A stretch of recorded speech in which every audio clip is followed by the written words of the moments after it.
Hey, welcome to the Horse Hour podcast. It's the National Equine Forum, and my next guest is Abigail Turnbull. She's the director of Richmond Equestrian Centre, and sadly, last year they suffered with strangles. So she's going to be talking about our duty of care to the equine world and why we should be talking more openly about strangles and how she overcame it. Now, don't forget, it's Strangles Awareness Week from the 4th to the 10th of May.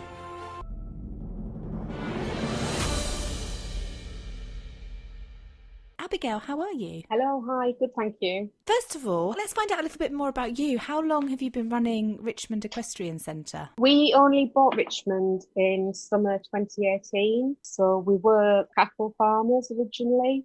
We lived about 20 minutes from here, and it was a family farm. Basically, we came out of the family farm and bought Richmond, moved in July 2018.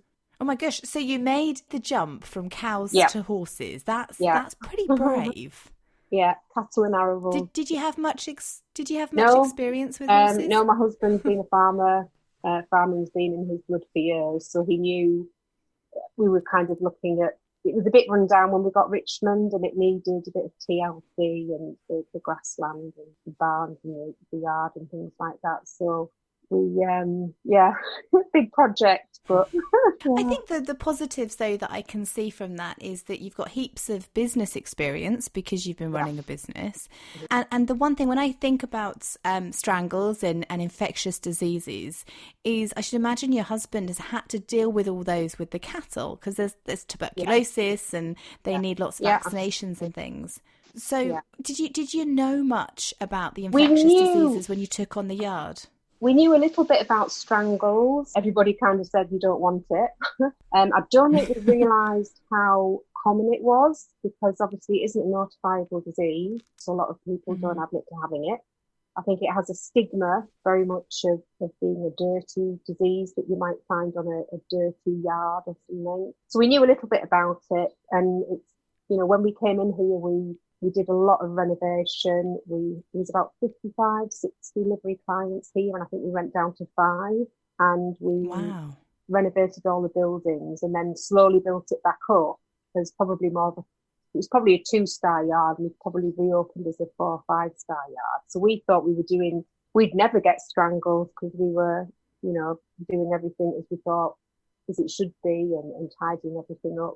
Yeah, it was and clean. I think that's the scary thing is that we initially think, oh, well, we're clean, and if you get strangles, then you must be dirty, like you said. But actually, that's not the case. It's not. Absolutely, not. You can be doing everything that you're doing, and I'm taking you had great biosecurity. Yeah, good, really good biosecurity.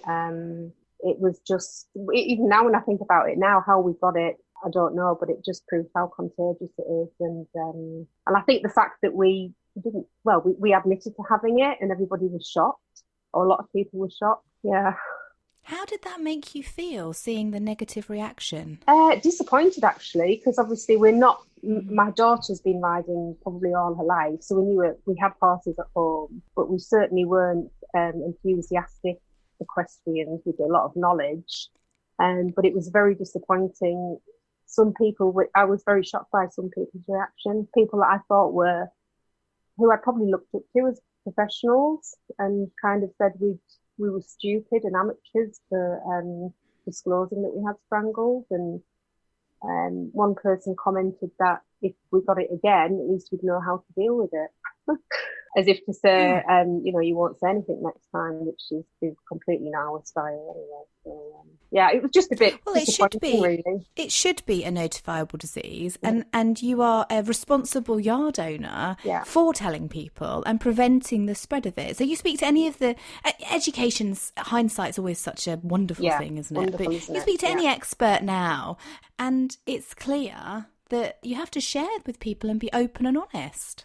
You were being a responsible yard owner by letting people know, because at the end of the day, your job, I feel, the yard owner's responsibilities are for the horses and the owners equally, and therefore if there's things that you're doing that can help prevent issues like infectious diseases, then that's a responsible thing to do. And one of those is by letting everybody know to say, hey, do you know what? We're going to go on shutdown right now because we don't want to infect anyone else in the country. We certainly don't want to spread it. So I find it quite frustrating that people aren't more supportive of that. I didn't realise how common it was, and people just cover it up because they think, oh, the horse gets it, it'll be fine in 2 to 3 weeks' time, put it in a shed out the way and let it sort itself out. That's the message I got from a lot of people.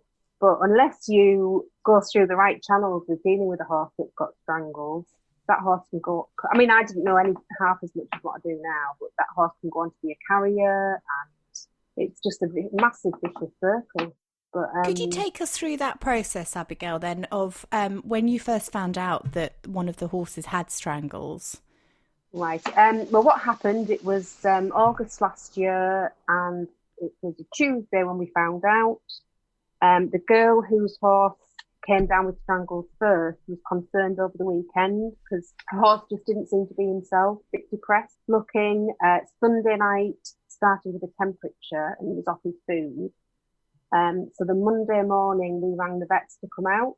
I think he had a little bit of a residue on his nose, but it certainly wasn't pouring like a lot of people say strangles is.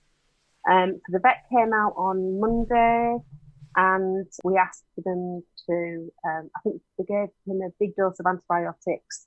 The horse in question, this horse had been on box rest for about 23 weeks because it had a broken hoof. So it hadn't been anywhere. Wow. So we just thought it just started to go back out to get maybe half an hour's grazing a day, and we thought it was maybe the change in being in the stable and going out to the fresh air for the first time. And it maybe got a cold. Anyway, they did the test for equine flu, wasn't it, and strangles. And I mean, bearing in mind this was 2 weeks before, I think about 2.5 weeks before our horse trials. So we had record numbers. And then anyway, the vets rang the next day and said, really sorry, but it's probably strangles. You must have thought, how on earth did... Well, we were sat in the office waiting for the results, saying, well, it can't be strangles, it can't be equine flu. And it just, none of the other horses were showing any signs or symptoms or anything. And when the vet said, and we just said, well, it can't be. And it was. So within 10 minutes, I think I'd put a message on Facebook. I'd rang our tenants that run the arenas here and said, look, we're on lockdown, that's it. And that was it. And then slowly we didn't know where the strangles had come from, but we just, we actually got straight onto the Red Wings Facebook, website page because we knew they'd had it. I think we were Googling and we'd seen that Red Wings had had it and followed kind of their steps about isolating horses that had been in contact with that horse, making them a red area. So we had like a red yard, an amber yard and a green yard in effect. We started like that, and then I think there was 4 other horses that eventually got it, and the rest thankfully were we managed. We obviously, I think because we followed really strict biosecurity, it was like a hospital ward. There was foot baths and all sorts everywhere, sprays and antibacterial wash and wipes, and we just kept everything isolated really. And that's quite incredible. Out of how many horses do you have? 40? We had about 30 at the time, I think. Yeah. So from 30 horses, only 4 to have then gone on to be infected since you found out. Yeah. Abigail, that's incredible. So clearly you did everything right, no matter what the negative people are saying. Yeah. Some of the comments were just ridiculous, but we had phone calls from people that had strangles on their yard saying, this is going to be a nightmare, Abby. It'll spread through the whole yard. You'll be shut for 4 to 7 months. And we just thought, no, we're not.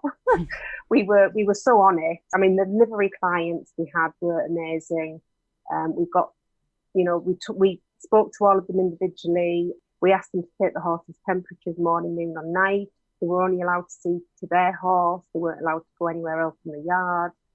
We were really strict, but the girls were amazing, and I think that really helped keep it And do you think maybe that leadership that came from you made everybody feel a little bit more secure? Yeah. Because you do tend to go into panic at these times, and by having someone to normally everybody wants someone to blame. I think you go through the cycle. There was like anger, blame, people were upset, but it was just trying to keep the morale, trying to keep people informed of what was happening. We had 3 different vets coming and going.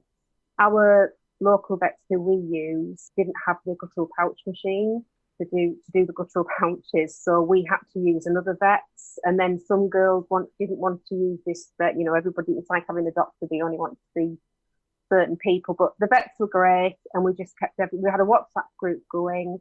I had charts in the house of the horses' temperatures, and as soon as we saw one slightly increase, we would take that out of, say if it was in the green area, put it in the amber or the red.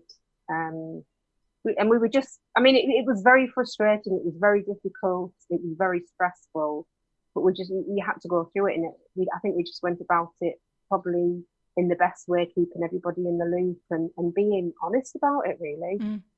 It sounds like the communication is what helped massively as well, because when you've got good communication with delivery owners, and you're asking them to be involved with making sure that the horses are okay by having your charts and things, it just means that you can protect your business and the horses and the yard so much more. Because I feel when people shut down emotionally and they don't communicate with each other, that's when you find them going off and not necessarily checking their horses, and they're not taking it seriously, and that's how it spreads. So you really did manage to keep control to a certain extent of something that's uncontrollable. Yeah. I mean, I didn't realise how highly contagious it was. So we read up. Red Wings were amazing.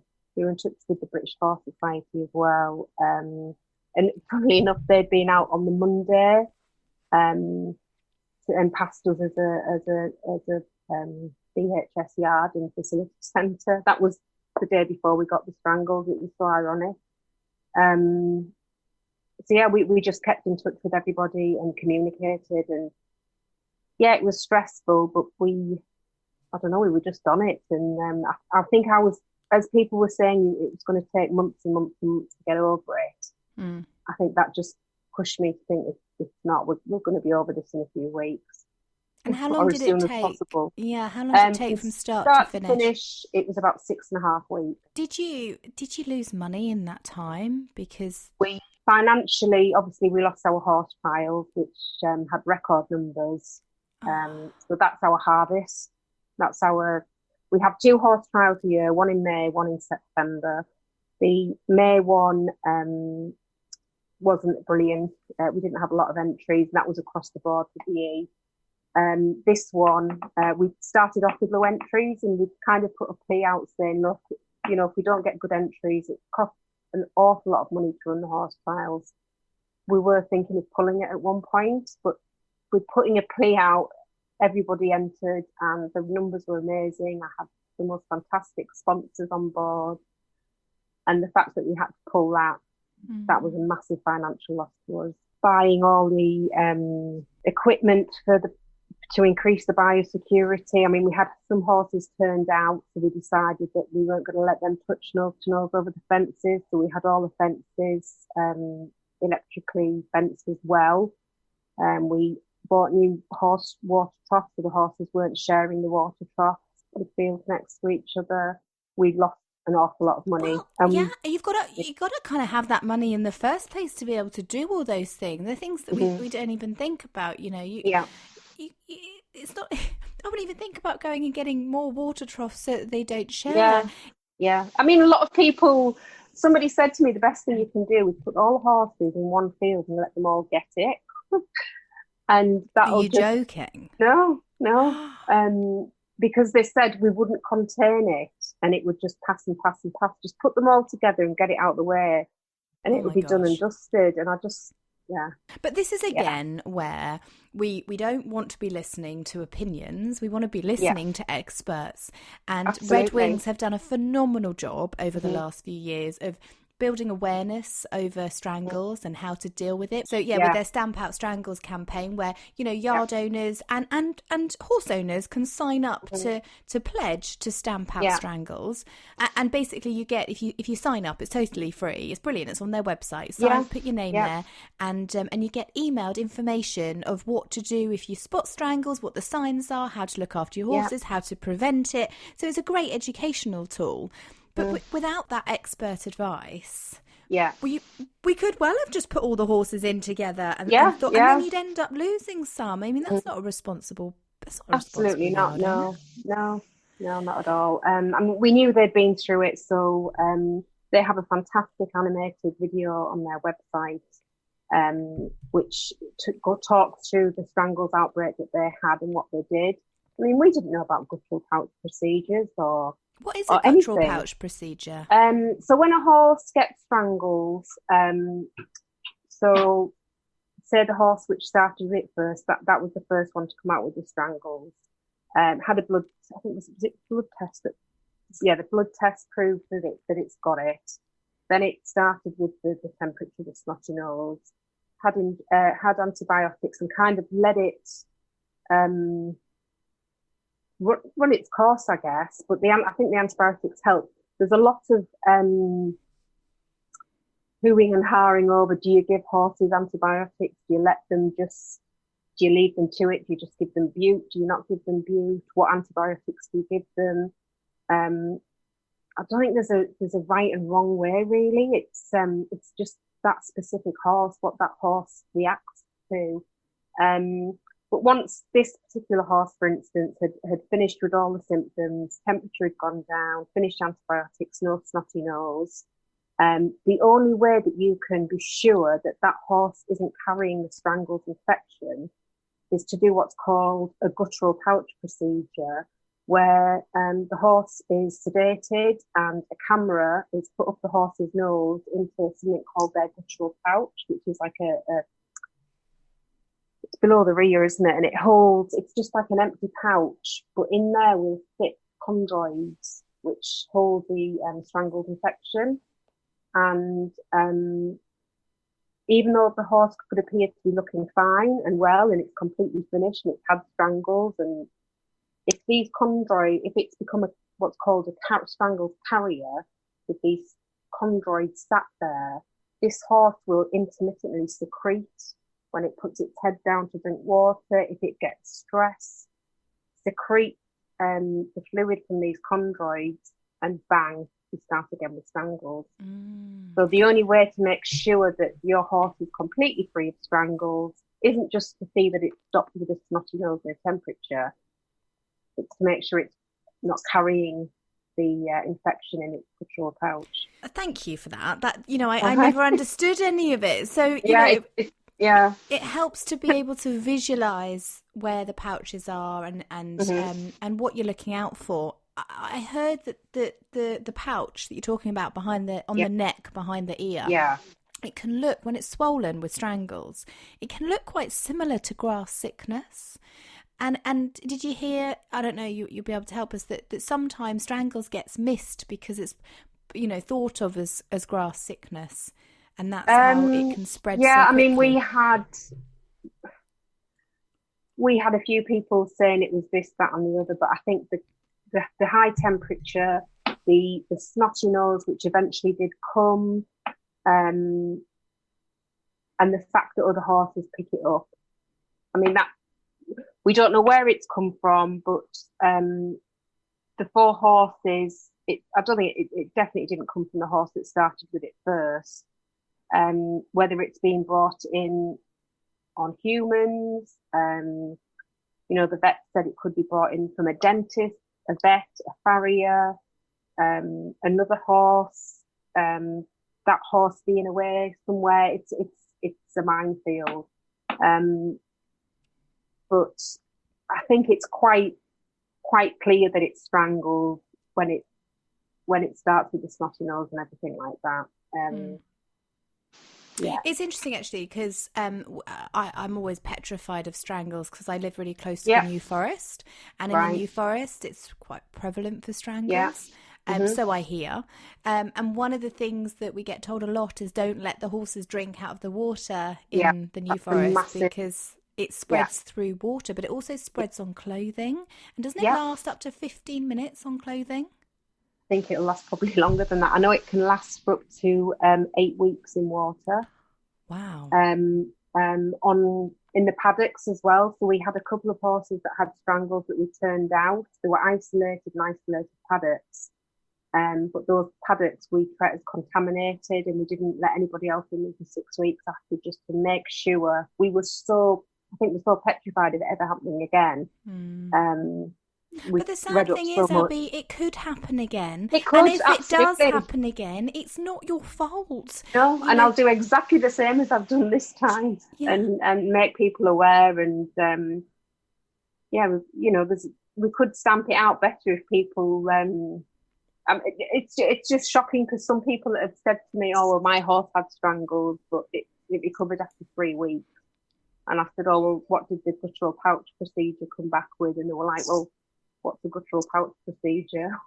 So there's every chance that horse that had it has become a carrier. But I think it's an expensive procedure if you're not insured, but horses are expensive, and it's horse welfare, I think, at the end of the day. Absolutely. How did you manage, and duty of care, as an owner? Yeah, really, absolutely. Yeah. It's up to us really to try and stop spreading these diseases. Yeah. And if we can get rid of them, that would be even better. But we're only going to get rid of them if we talk about them, if we learn about them, if we know how to prevent them, if we know what to do with them. Yeah, absolutely. It's educating people. I've been educated in it, and it's letting other people know. And I think it's so easy that any horse owner has to be aware of it. How did you deal with the owners who all have their own opinions of what they want and what they think's best for their horse, in terms of the procedure and the stages of I guess you can put as a yard owner, for example, you can easily split your yard and say, right, green zone, red zone, orange zone, and that's the rules. But in terms of their veterinary choices and how far they're prepared to go with helping their horse, for example, you can't force everybody to have a guttural pouch test, or can you? Well, we definitely said that any of the horses that have had strangles would have to have a guttural pouch procedure. And how was that? How was that received? Actually, absolutely fine. I think all our girls wanted to make sure their horses were 100% fit and healthy after they'd been poorly. So, I mean, one horse had it for several weeks from start to finish, and he just couldn't shake it. He had nine guttural pouch procedures. Oh my god! Because when they went in, they were administering the antibiotics onto the chondroids, coming out, leaving it a few days, thinking that would do it, going back in, and it was still there. So, yeah, bless him. I think he was maybe just a bit run down. I don't know. It's like human beings, us getting an infection. It affects horses, different horses in different ways. Some had it probably 5 or 6 days, then seemed to recover, had the guttural pouch procedure, and everything had gone. They do a swab when they do the guttural pouch procedure, in which that gets sent off, and then we get the results, whether it's still positive or negative. And we went with every single one of the horses until they got a negative result. And we did stamp it out on the yard. I can honestly say that I know fine well we haven't got it anymore, and it's not. Whereas some yards, I think if they haven't persevered with it and gone through the right channels, there's every chance they could have a carrier there. Has it put you off doing any more events like the horse trials? No, not at all. I think it's what we tried to do. It was an awful situation. It was very stressful, and my husband and I just sat one night and thought we need to kind of turn this around and make it into a positive, and try and let people know and not to be embarrassed if you've got strangles. And we lost out massively, but we like to think that we did it the right way. We got over it in a few weeks, and we are even tighter on biosecurity now. And how are you tighter on biosecurity? What things have you implemented since? We're now on the PASS scheme, which is the premium assured Strangles scheme, and we're gold members. So now any horse coming onto the site must have a negative blood test for Strangles. And then, annually, we'll do the blood test as well. We've explained to the delivery clients, we've said to all the clients, you have to hit the Strangles pledge. We're really pushing that any which way we can and working quite closely with Red Wings. If we see anything on the site, obviously we're a competition centre as well. We've set up fencing around our paddocks because some horses, people would turn up and let their horse say hello to our horse, muzzle to muzzle contact. So if we see anything like that, it's saying to people, look, please don't do that. It's that is one ways that it will pass very quickly, muzzle to muzzle, and also sharing water buckets and feed. It's just letting people know. Yeah, anything, saddles, bits, bridles. But you know what, Abby? If I was, where are you based? Richmond, North Yorkshire. North Yorkshire. So if I was based in North Yorkshire, and I had two choices. I had a really proactive yard owner who genuinely cares about the welfare of the horses and the yard, that, is asking me to have blood tests done. Because a lot of people complain when you ask as a yard owner, can you have a blood test done? They're like, why are you making me spend money? Well, because it's for the safety of your horse and all the other horses and to your business. It is your business as well. At the end of the day, if you're not, as an owner, providing a safe environment for horses and owners, then you're not meeting your duty. And if you're not meeting your duty as a yard owner, people aren't going to want to be there. So if I was in North Yorkshire, I would trust you that if anything was to happen, you would deal with it and really effectively, rather than the yard that didn't really pay much attention. It's like, it's okay. You've had Strangles a couple of times, but we got rid of it. Let's just see what happens. I wouldn't want to be involved in that. However, the question is, many people can't afford that. So they can't afford to do blood tests every year. They can't afford to go through these procedures. And so it really is at what point does it become about the welfare of the horse? It's a really difficult medium to have, isn't it? Yeah, it is. And I just think at the end of the day, horses, just like dogs and things, it's expensive. And you've got to bear these things in mind when you get a horse. Shoeing them, feeding them, stabling them, it's an expensive hobby. Well, now I feel awful because I've never had my horse tested for Strangles I didn't think I needed to, because he's never had Strangles. So.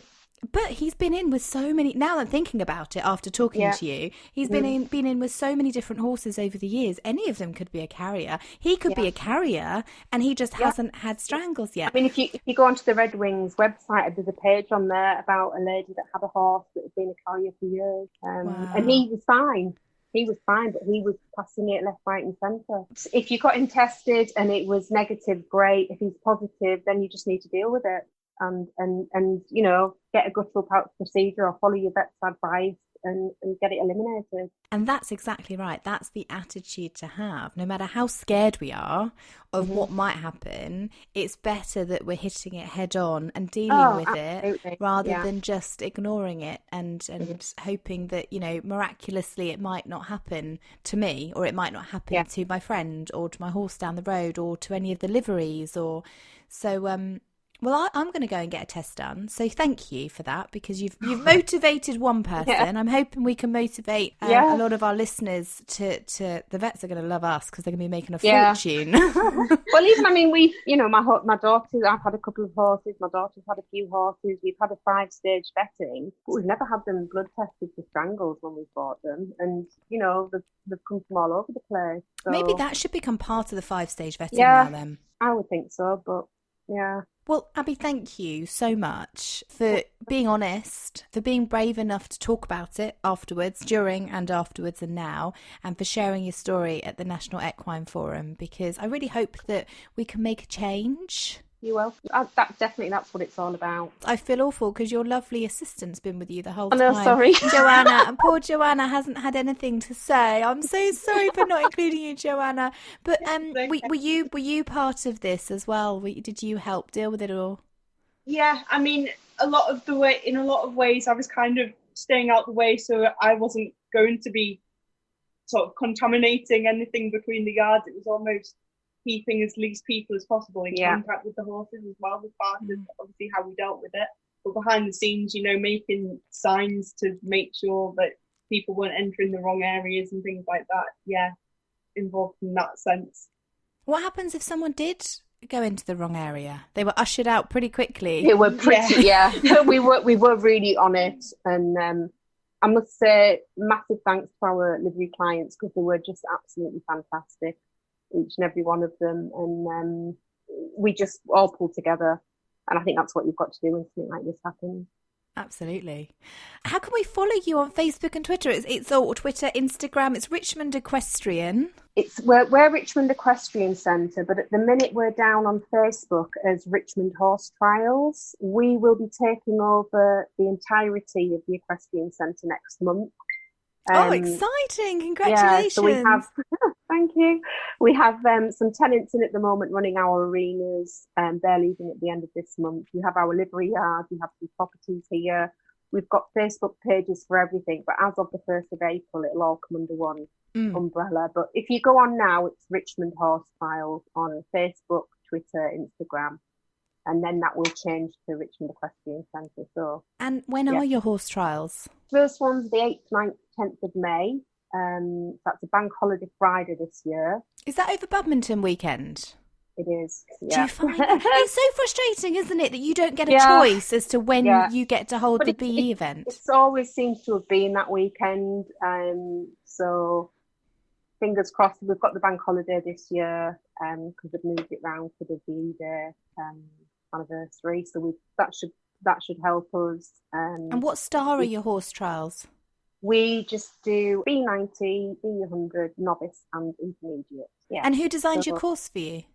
We have Jamie Innes and Marie Nicholson, cross-country course building and designing. Are they good? I don't know. Very good. Yeah, fantastic. They've been in the game a while, and really good.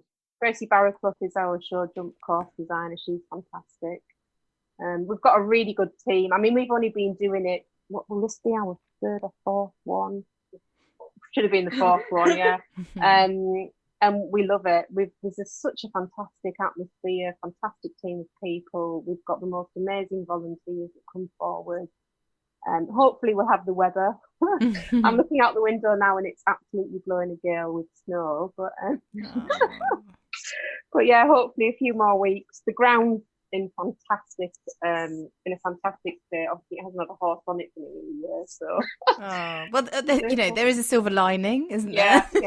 Yeah. Well, I wish you both the very best, and I just think it's incredible that you've gone from looking after cows to running one of the best centres in the country. It's amazing. Congratulations on your accreditation as well, and I can't wait to see all your photos from your horse trials this year. Hopefully, it'll be a huge turnout for you. Yeah, fingers crossed. Yeah. Thanks so much. See you. Thank you. Bye.